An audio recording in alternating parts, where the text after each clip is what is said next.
Right, we've got some DIY happening today. As you can see, I've got some strapping, some webbing, and what I'm doing is I'm replacing the plastic buckles. Let me pause this for a second.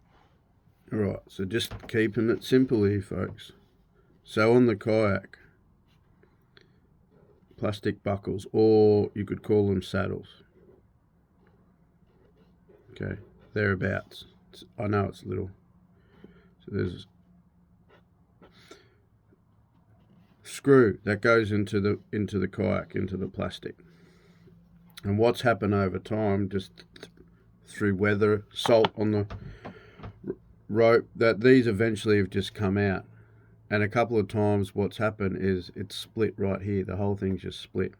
It's what's going to happen over time. So my solution to that problem is I went and got some webbing, and all I've done here to start it off is fold over the end, right, cut some insulation tape and fold over one side and then fold over the other side. And the reason to do that is just to keep the end folded over. The next step will simply be, imagine this is a nail. I'm going to heat up the nail and put a triangular pattern.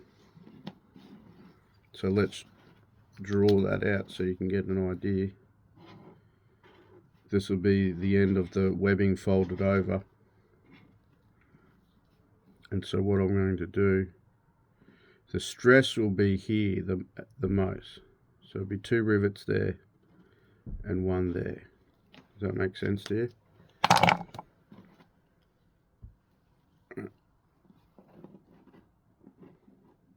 Because the tether line's going to be here. So it's going to be pulling where it's anchored. So it makes sense to put 2 rivets here and 1. I mean, you could probably say, why not go 4?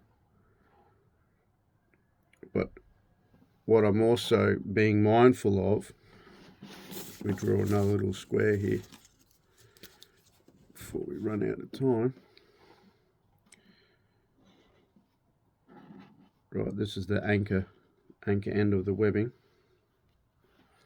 So if I go 4, I'll do 4 dots. Even though 4 sounds like it's going to be a lot of anchorage, remember that there's a hole in there. I'm putting a hole in the webbing. So that also may put more stress. Even though it'll be anchored, have a greater anchoring, there's potential I'm putting more stress in the structure of the webbing by putting in 4 holes, if that makes sense. Whereas 2 small rivets here and then 1 large rivet here, I've got all of this webbing area. Does that make sense? So my approach is to have as much of the integral strength in the webbing weave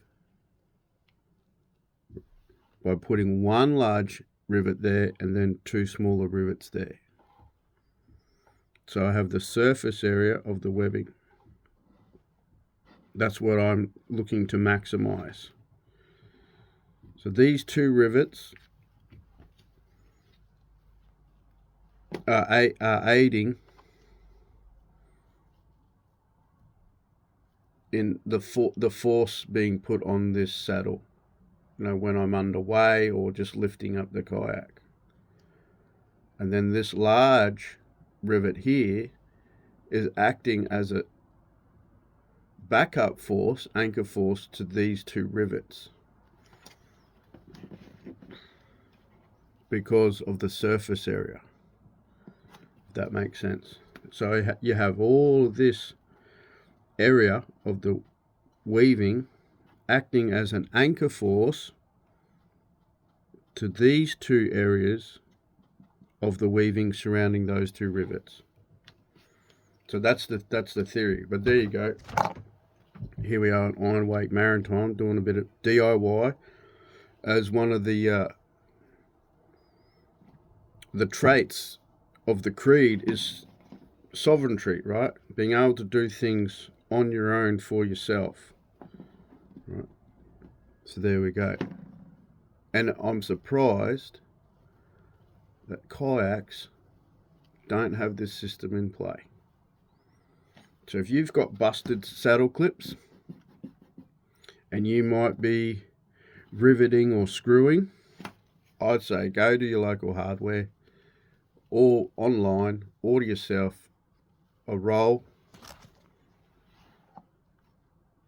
of webbing and make your own straps.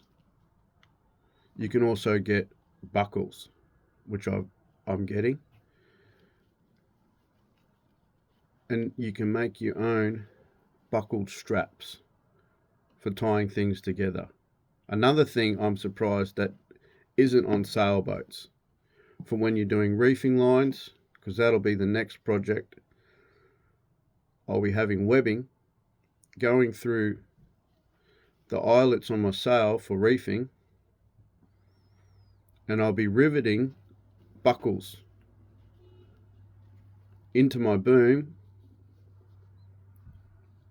with a female buckle on this end, and then on my sail